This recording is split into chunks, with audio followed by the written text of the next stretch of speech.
Bonjour, bonjour, j'espère que vous allez bien. Bon, je vais faire comme si de rien n'était, c'est pas comme si j'avais pas publié depuis le mois d'octobre, et je vais attaquer directement avec le sujet d'aujourd'hui. Avant toute chose, est-ce que vous vous rappelez de la princesse Latifa, la princesse de Dubaï qui s'est enfuie et dont on n'avait plus aucune nouvelle?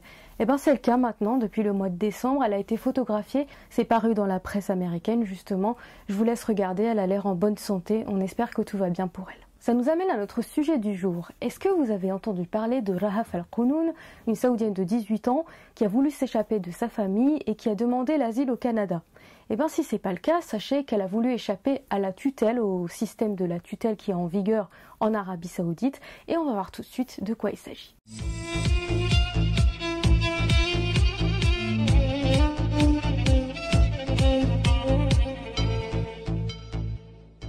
Pour ceux qui n'ont pas suivi l'affaire, Rahaf Al-Qunun a profité d'un voyage avec sa famille au Koweït pour prendre un vol et s'enfuir.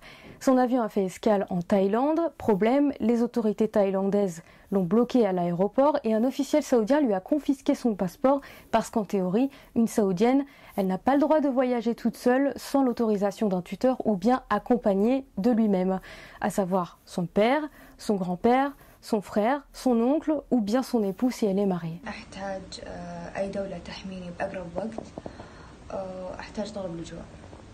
En arrivant au Canada, Rahaf Al-Qunun a déclenché une vague de soutien dans le monde entier et a encouragé d'autres saoudiennes à faire de même, à s'enfuir donc, ou du moins à faire pression sur le régime saoudien. Et sur Twitter, un hashtag, un mot-clé a fait le buzz, c'est « Abolissez la tutelle ou nous partirons toutes ».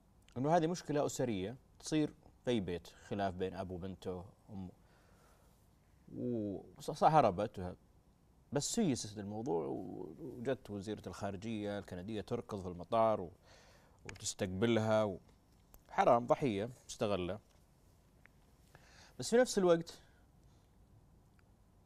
في غير رهف هرب وفي ناس راح يهربون يمكن في الأيام الجاية 20 28 30 بس احنا شعب عظيم كبير ما يعني بالنسبة أنا أشوف رأيي الشخصي Mais ce qu'il faut savoir, c'est que Rahaf Al-Qunun n'est pas la seule à avoir fui l'Arabie Saoudite. Selon The Economist, elles sont plus d'1 millier par an à fuguer de chez leur famille. Mais malheureusement, elles n'ont pas toutes eu la même chance qu'elles.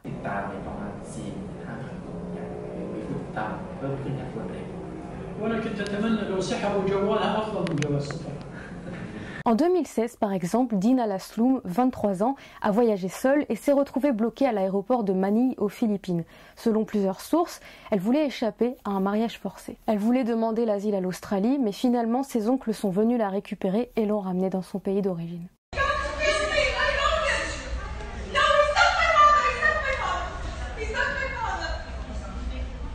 Même chose pour Ashwaq et Arij, 18 et 19 ans. Elles se plaignaient d'être battues et séquestrées par leur famille. Elles ont été arrêtées en Turquie, où elles voulaient demander l'asile, puis rapatriées dans leur pays d'origine, sur demande de leur famille, via l'ambassade d'Arabie Saoudite.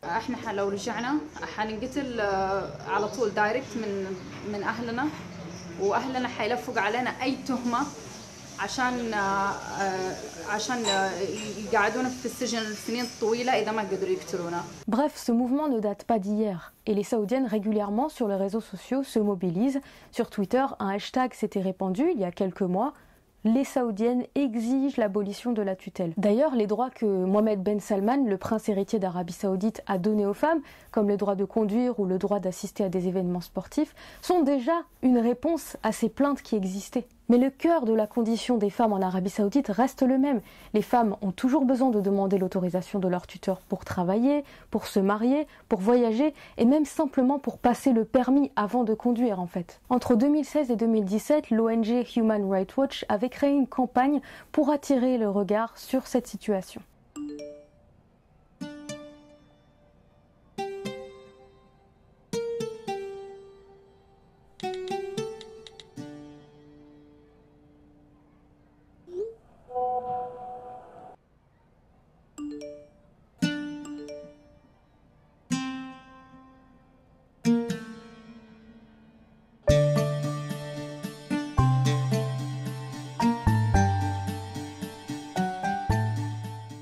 Toujours dans cet élan de mobilisation, en mai dernier, une dizaine d'activistes, la plupart des femmes, ont été arrêtés et accusés de haute trahison et de contact avec des puissances étrangères. Et pourtant, depuis 2018, l'Arabie Saoudite fait partie de la Commission des droits des femmes de l'ONU. Elle a été élue avec 12 autres pays et déjà à cette époque, cette élection a fait polémique.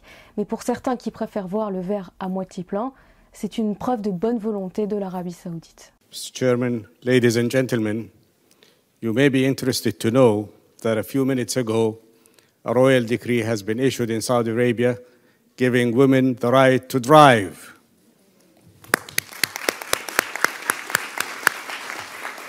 This is a historic day for Saudi society, for men and women, and we can now say at last. J'espère que cette vidéo vous a plu et vous a appris des choses. N'hésitez pas à débattre du sujet dans les commentaires. Et moi, je vous dis à la prochaine vidéo, normalement, si tout se passe bien, dans 2 semaines. À bientôt!